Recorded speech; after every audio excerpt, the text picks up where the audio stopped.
Good morning or good evening. I'm Lauren Scafidi. Inner tubes are flying down the Clear Creek in Golden after the city lifted restrictions on Monday. Since then, firefighters have received calls for 4 water rescues. One happened just hours after our reporter Kelly Rinke spoke to first responders. Hey, Kelly. Hey, Lauren. Firefighters tell us a 7-year-old boy needed help. He didn't have the proper life vest for conditions in the water right now. And it really is a reminder to everyone that Clear Creek is not a lazy river. As the weather gets warmer, Clear Creek in Golden becomes crowded. The temptation is high, right? And just as the urge to float down goes up, so do calls for service. Just this week, since we've been open in the last 3 days on the 3rd, 4th, and 5th, we've had 3 separate rescue incidences on the creek. Sean Jones with Golden Fire says his department has been busy since Monday after the city lifted restrictions on tubing. So we opened the creek at 12 o'clock noon on the 1st, and I think by 12 o'clock and 30 seconds, we had our first floaters on the river. Tubers and swimmers have been prohibited from getting in the water since early June. This week, the levels are lower, and despite how it looks, the current isn't as strong as it was before. We absolutely want to stress the fact that this is not a lazy river. A personal flotation device, a helmet is recommended. On Friday afternoon, firefighters say someone helped a 7-year-old boy out of the water. 3 rescues involved adults. The first couple that we rescued on Wednesday had helmets, but once they got in the water, they were getting tumbled and they just couldn't orient themselves. And Golden is expecting the creek to be busy this weekend. We expect a lot of people. Firefighters hope whoever decides to jump in comes prepared. Do not underestimate the power of the water. It's more powerful than you may think.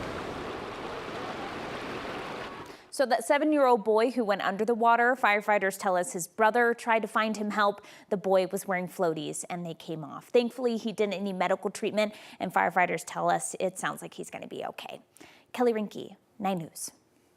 Very scary stuff, Kelly. Thank you so much. But Lauren, I can see why people wanted to get out this week. It was really comfortable outside. The last couple of days have been beautiful. Yes, we've been a little below average, but that's just made it more comfortable to be outside. We've seen sunny, clear conditions today and yesterday. Perfect weather for the 4th of July holiday. Now we take a look at our HD Doppler radar. We're still seeing those mostly clear conditions with the exception of a small storm just to the south near Kim. But outside of that, the vast majority of us will stay nice and clear, mild overnight, a little breezy, but that's really all we're going to be dealing with this evening. This weekend, a mixed bag. As we go through Saturday, we're going to see very warm conditions, and as we go into Sunday, we're going to see a much cooler afternoon with more scattered showers and storms. I'll have details on more of what your weekend will look like, plus your entire 7-day forecast just ahead.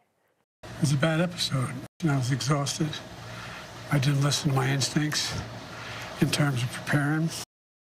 President Biden is working to calm fears that he's not capable of serving a second term following his debate performance. In a 22-minute unedited interview on ABC Tonight, the 81-year-old blamed exhaustion for his busy schedule and lingering cold, and he refused to commit to more thorough medical testing. Would you be willing to undergo an independent medical evaluation that included neurological and cognitive tests and release the results to the American people? Look, I have a cognitive test every single day. Every day I have that test. Everything I do. You know, not only am I campaigning, but I'm running the world. The president also continued to reject the possibility of stepping aside. He was asked how he would feel in January if he stays the nominee and former President Trump is elected. I feel as long as I gave it my all and I did the goodest job as I know I can do. That's what this is about. Sources tell NBC News the president is aware he needs to perform well in public appearances over the next few days, and that anything short of that could cement public opinion that he should leave the race. At least 4 House Democrats have now called on him to step down. 1 person is dead and 4 others are hurt after a 5-car crash near Longmont today. It happened on US 287 south of Oxford Road. Mountain View Fire says 1 person died at the scene. 3 of the people who were hospitalized are in critical condition. It's not clear what caused that crash. We now know 2 adults and 2 young children were killed in a crash between a UTV and a truck in Morgan County. The county coroner identified them today as 22-year-old Brandon Adkins and 22-year-old Destiny Rios, along with their 2 children, who were just 1 and 2 years old. Atkins was driving the UTV Wednesday afternoon, about 20 miles south of Brush, when CSP says he didn't stop at a stop sign. A pickup truck hit the UTV, killing everyone in it. The driver of the truck was hospitalized with serious injuries. Troopers believe alcohol played a role in the crash. Commerce City police are looking for the driver who intentionally hit two people walking. Police say a group of people was walking through a field to watch fireworks on East 64th Avenue near Olive Street. That was just before 10 o'clock last night. Police say that's when an SUV hit two men, even running over one of them, then took off. Both men were seriously hurt. Police are calling it a targeted attack. They say the SUV, pictured right here, was later found in Aurora. Detectives are now working to identify the person behind the wheel. Two families are out of their homes after a fire burned through both of their houses in southwest Denver today. 9 News photojournalist Mark Zaletta has more.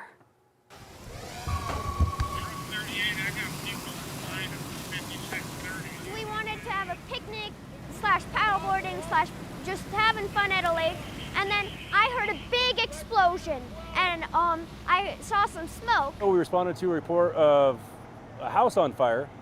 And when our crews arrived on scene, what they found was a significant conflagration between two homes. I saw so much flame. It was all over there in the alleyway between the two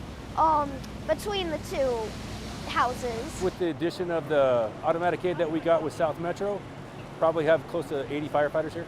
Initiated an aggressive offensive attack, and were able to extinguish the fire pretty quickly. It was definitely disorienting. You got to be pretty strategic where they place the rigs, and as you can see, our people do an amazing job putting the rigs where they need to have the best advantage to protect our communities. And we're waiting for our arson investigators to get here, and then they'll go through it, and we'll try to make a determination then. And I'm so glad everybody's okay.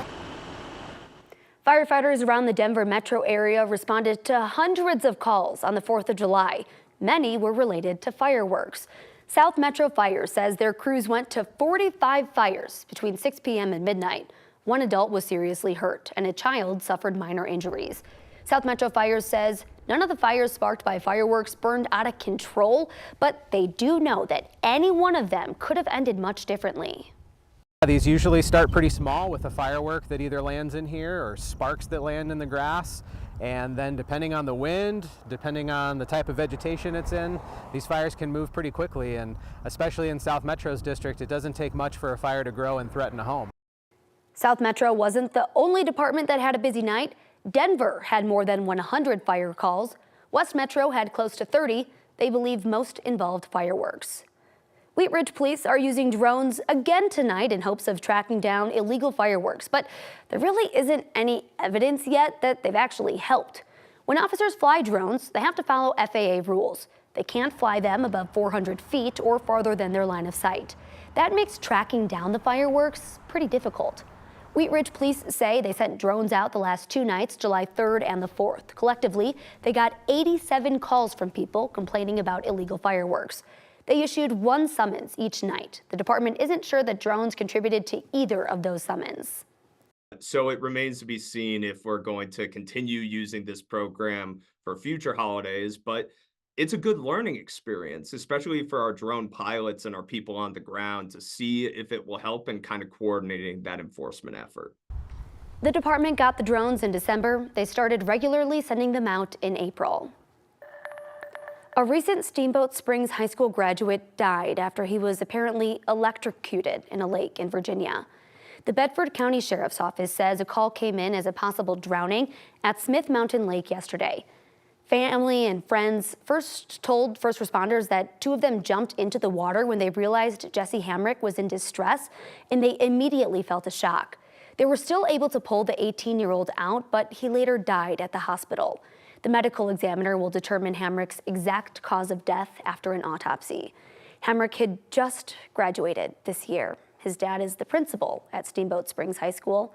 The Steamboat community came together earlier tonight to hold a prayer vigil at Holy Name Catholic Church. A man accused in a random shooting in Aurora now faces more than 24 charges. In all, Austin Benson faces 27 charges, including attempted murder. He's accused of driving along a road and shooting 3 people last week. One woman was taken to the hospital with life-threatening injuries. 2 others were hurt and are recovering. Benson was previously accused of randomly shooting at cars in Douglas County in 2018, but those charges were dropped last October. Nobody was hurt in that case. Benson is still in jail tonight on a $2 million bond.